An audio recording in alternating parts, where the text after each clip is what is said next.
What is up, y'all? Welcome to another episode of FitBizU. I'm your host, Jill Coleman, and today we are continuing our mindset skill set series. So today is mindset skill set number 3.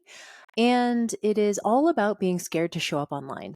And if you remember from the last couple episodes, we are doing this 4-part series to share some of the biggest mindset struggles that I feel like those in the first year of building their business tend to struggle with.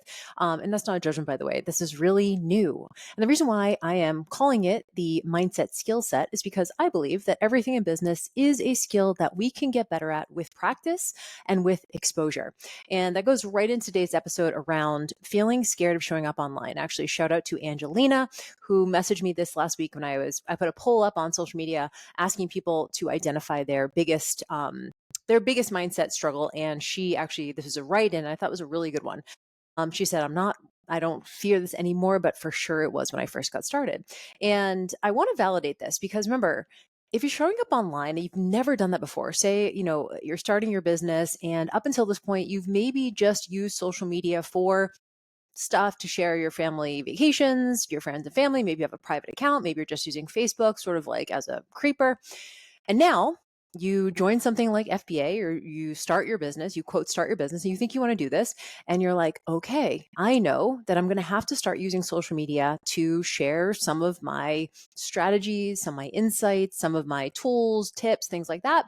And number one, I just want to validate that like tactically, social media is a skill. When I mean tactically, it's like you have to learn how, like what looks good. You have to learn like what the lighting should be, what the composition should be. Like you have to learn logistically how to do a reel. This is why I always send people to Shantae. Shantae has a program called the Instagram Intensive, where not only does she share like Instagram strategy, but she also shares like literally how to do it. Like, here's how you post a reel. Here's how you do your stories. Here's how you change the colors. And so like some people just naturally are tech savvy and like can get in there and click around on stuff. But other people, sometimes that can feel really intimidating. Like, oh my God, I'm about to post my first reel. And not only am I scared to share my expertise, like, am I even an expert? Am I even good at this? Are people going to judge me?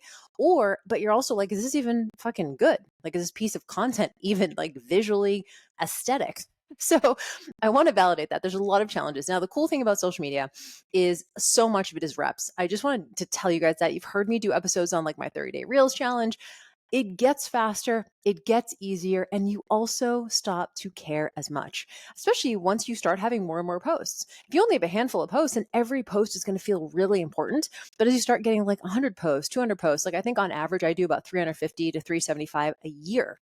So looking back on, I guess Instagram, I started in like maybe 2011, 2012, like we're talking almost like 5,000 posts at this point. And like now I barely look at the likes. I'm kind of like, whatever, it just is what it is. But I can understand if you don't have all that many posts and you're brand new to this skill and you're brand new to online coaching, this is a lot. So I want to talk about this today. If you are feeling scared or afraid of showing up online, chances are it's maybe because it's more visibility than you're used to. You're going to make your account, you're going to make it public, you're going to take it off private, you're going to share your IP, you're going to share the things that are in your head. And by the way, you guys, social media is just the new blog to me. Like, I mean, I know blogging and Substack and stuff like that, people are kind of getting back into it. But when I started in 2010 as a blogger, I just showed up every day, similar to how I would recommend you show up on social media every day now. But we didn't have, at that time, Facebook was a thing, but we didn't have Instagram. We didn't have all these other platforms, TikTok, things like that. So I was just like, well, I guess I'll just publish a blog every day. And, I feel like even with a blog, in one way, because you can't get feedback, you're kind of like, well, I'm just going to publish this thing into the ether and like whoever reads it, and I don't really know. Now, of course, on social media, you get instant feedback. You get instant feedback from likes, comments, shares, DM conversations, comments, and you're like, did this one do well? Did this not do well? And it's like this instantaneous feedback that can either be propel you forward, or it can make you feel a little bit more stuck. And so when I was blogging, all I was really doing, and I really want you guys to like take this in, all I was doing was sharing insights from conversations I was having with my in-person clients. This is where like you guys are not supposed to be an walking encyclopedia of biochemistry and hormones and all this other stuff. All you're supposed to be able to share is either from your personal experience, which I was, or from experience from people you've worked with in person, if you have that experience. Like as a personal trainer, I was a personal trainer for like 13, 14 years full time. And I had a lot of clients and I had a lot of sessions and I had a lot of conversations with those people. And I remember just being like, all right, well, I don't know exactly. I'm not going to like take out the biochemistry book and like share, about the metabolism at this point, because I mean, I could if I wanted to. I went and got my master's in nutrition and stuff like that. And I sort of certainly had the credential, but I was like, look, I don't want to spend all my day my citing sources, posting resources. For some people, that's great. But to start an online coaching business, you do not need to be a walking encyclopedia of every single study that's ever been done on the human body. All you need is to share what works. Remember, people are mostly there to find a tool or a tip or something that's going to give them a little edge. And so all I started doing was sharing workouts I was doing, workouts I was putting my clients through. I was sharing what I was eating for breakfast, what I was eating for lunch, what I was having for dinner, day in the life of my eating. This is how I eat on a road trip. This is what I'm getting at Chipotle. Like literally, those are the most useful pieces of content. And no one's like, when you're like, oh, I try to get 30 grams of protein every day. There's not going to be someone with a PhD in biochemistry being like, who says 30 grams? And then you're going to be in your comment section trying to manage the haters and the trolls. That's not going to happen, I promise you. But maybe in our head, we think that. So in my experience, there's usually two things that we're a little bit nervous about when we start posting. Number one, we think, are people going to be annoyed? People who already know, friends and family, do they think that I think I'm famous? Do they think that I think I'm famous? Like, oh, she's going to start an account now. What? She's like a professional. She's an influencer. And we feel that. And chances are, you guys, there's probably like one or two people in your life who you're worried about having that response. For me, it was like someone in my extended family who I probably hadn't talked to in years. But for whatever reason, I found them very judgmental in real life.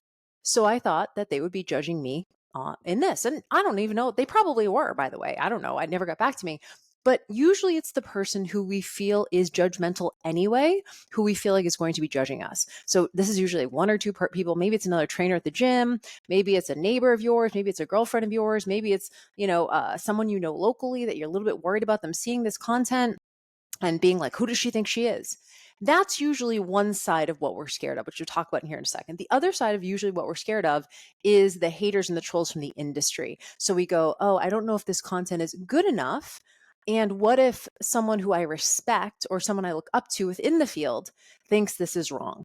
This is where we go, like, someone's like, cite your sources, or like, where'd you hear that? Or that's not true. Or like, like source question mark. These are some of the things we're a little bit worried about because we see this, right? Sometimes you see this in comment sections and you're like, oh my God, I would just hate that. It just gives you this huge emotional hijack. And so we're fearful of that too. So I want to kind of go through some of these and talk about some of the ways we can progress. Because at the end of the day, guys, you have to press publish. You have to get it out there. You have to get reps because over time, that's when you start to see like, oh, this actually isn't that scary. And that scary thing I was worried about didn't actually happen. Or yeah, I did get my first troll or hater. And you know what? I fucking survived it. And it's also not that bad. In FBA, we kind of joke. We have a community in FBA on Facebook. And sometimes people go in there and go, you guys, I got my first hater. Not because it feels awesome, by the way, but you almost celebrate it because if you were not making moves, no one would be saying anything. Let me say that again. If your content was not making waves, then no one would care about it. So to me, that is a good indicator that people are paying attention, which is way better than no one paying attention. So we kind of like laugh about it. It's kind of like it's kind of like a rite of passage. I got my first hater, I got my first troll. And I can tell you guys, no matter what I've done in this industry, a lot of different things, I've gotten all sorts of trolls and haters. And y'all, I am still here. I promise you, you will also get through it as well. So if you're worried about your peers judging you, if you're worried about someone in the industry who maybe you look up to, maybe you feel like you might not have the right information, maybe you're like, oh my God, I'm going to get caught in a lie. Oftentimes this plays on our own sensitivities of not feeling good enough, or like they're going to see through the veil. They're going to know that I am just new to this and I don't really know everything. And so the only way to get through this is you have to just post more and continue learning. I don't want you guys being like, all right, I have to stick my, nose in a bunch of biochemistry books until I feel ready to post one thing. It's like, no, and also I always tell my FBA students this, if you share from your own experience, it can never be wrong. I'm gonna say it again. If you share from your own experience, it can never be wrong. If you're like, here's what I was feeling, here's what I was doing, here's what was coming up for me, here's what I was struggling with. No one's gonna be like, that didn't happen. That's ridiculous. You're like, well, bro, that actually is exactly what happened. So remember, if it comes from your personal experience and you are saying, this is from my personal experience, which you 100% can and have the right to, no one can call bullshit on that because it is 100% true and it's 100% your experience. And I would also say, if you are someone who is not naturally someone who reads research, who likes reading research, who loves the science and biochemistry and all that kind of stuff, don't try to be that kind of coach. Just don't compete at that level. There are plenty of people who do tons of reading the latest research on PubMed every single day, all day. Leave those people, unless you just absolutely love it and that's who you are. 95% of people I work with are not that. Shout out to my mastermind client, Mickey, is loves this. She loves the science. She's constantly reading. She's a professor. She's been a professor. That's what, and people come to her for that because she loves it and she's good at it. If that's not you, all people are looking for are little tiny strategies, insights, tools, things they can implement immediately. Tell me what to order at McDonald's. Tell me how to make my run go faster. Tell me how to give me a workout I can do on the elliptical in 20 minutes. Give me a quick mobility routine I can do at home on the floor on a yoga mat. Simple, simple, simple. And so don't try and compete on a level that you are not at. And that doesn't take away your qualification, by the way. Like, I have a master's in nutrition and I still don't want to talk about biochemistry. Like, I know it, but it's like not my passion. It's not the thing I want to compete at. And so decide, where's my lane, and double down on that. No one expects you to know every single piece of science. And usually that's when the science zealots come to the comment section. When you start talking about studies and biochemistry and hormones and like metabolism, right? It doesn't mean you can't make blanket statements. We can say something like, I don't know, eating a gram of protein per kilogram of body weight is probably a good place to start, right? Someone's gonna be like, where's the research, right? Like, I mean, you can say like you should eat enough protein. You can say you should go for a walk. You can say that, doing 20 minutes of intervals is good for your heart, right? You can say these general statements. You're not going to get called out with this stuff. So, or like the peers and stuff, again, the other thing I want you to know with peers, and I don't want this like to make you feel bad. Hopefully it makes you feel good, is that they ain't watching, especially at the beginning. No one's paying attention. And I don't mean that just about specifically you. I mean that about anybody. And I think it's called the spotlight effect in psychology research, is like we think that everyone's looking at us and the other people think everyone's looking at them. So not everyone is looking at us. And so in a way, this is the best time to start, because chances are these are the posts that are going to be probably the shittiest. When I look back at my Instagram from 2012, it was like a picture of a coffee mug. It was like it was like front of a book, right? It was like, it's fine. You just get the shitty reps out of the way so that you can get better. I always say that quality begets quality. I mean, quality begets quantity. I mean, quantity begets quality. I'm going to say it again. Quantity begets quality, which means that your quality will get better the more reps you have. So if you're going to sit on the sidelines and be like, all right, it needs to be perfect before I publish anything, I think you're going to be waiting a long time. And so I really think that we have to get in there and we have to start pressing publish. The second thing I want to chat about is this idea of people will be annoyed. My friends and family will be like, oh, she thinks she's a business owner. She thinks she's a coach. She thinks she's somebody. I think it's really important that you try to include people in your life. I think this is really important. Now, I don't think you need to cut a ribbon to be like, I'm starting my business, but I do like, and I recommend my FBA students do this, that they do share on something like maybe Facebook or Instagram, something where you have a lot of friends and family following you. And this is what we call, it's a tool called the power lead. This is coined by psychology researcher Michelle Galen. And she said it's called the power lead, which is if you're worried about maybe someone going negative, someone maybe judging you, maybe someone being a pessimist about what you're doing, she says, get ahead of it by being inclusive. And you have to go high. So if you want to prevent them from going low, you have to go high first, which means you don't get on social media and you're like, hey, like here's a post. Here's a recipe I just did, right? I mean, you can if you want to, but what I would like is you to get on there and be like, you guys, friends and family, I'm so excited. I'm doing something really scary. I'm doing something that makes me feel very vulnerable, but I am so pumped because as you know, I have had a love for health and fitness for a long time. And I have people ask me all the time to put together programs for them or ask me questions about nutrition. And I'm finally doing it. I am starting my online coaching business and I don't know what it's going to look like, but I'm really excited. I'm investing in myself. I have a business coach who's going to help me get this thing up and running. And all you guys need to know at this point is that I'm just going to be sharing tools and strategies and tips and things like that for my own life. Nothing you have to do. This is not soliciting for clients, but I just want you to include you guys because you will be seeing more of this content. And I'm so, so pumped for this next chapter. No one's going to be like, who do you think you are on a post like that, right? You're asking for support. You're including your friends and family and your acquaintances in this next chapter. I think you are going to be so surprised at how many people are pumped for you, especially at the beginning. I feel like, ironically, usually you get more hate the bigger you get. I'll just say that, the bigger you get. I'm recording this the day after the weekend that Alex Hormozy just did his biggest launch. I think he literally sold like $100 million worth of books in like 48 hours, something like that. It's crazy.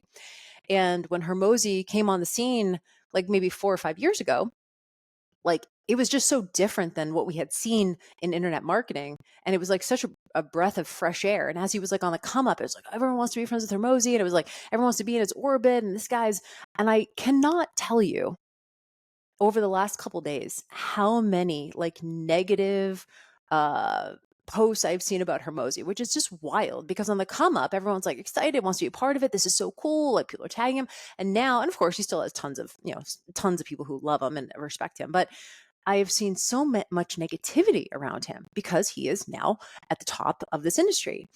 And so I do want to say that in the beginning, that's when you're probably going to get the most support, the most cheers, the most people excited for you. Probably people reach out to you and say like, hey, I'd love to coach with you, right? They don't want to coach with some stranger on the internet. They want to coach with you because they know you. They went to high school with you. They went to college with you. They had a job 10 years ago with you. That's the person who's going to probably be your first client. And so don't be scared. And I see this all the time in FBA. Sometimes someone will come in and say, I'm starting a new Instagram. It's a business Instagram. Terrible idea. Terrible idea because your friends and family are going to be your first clients.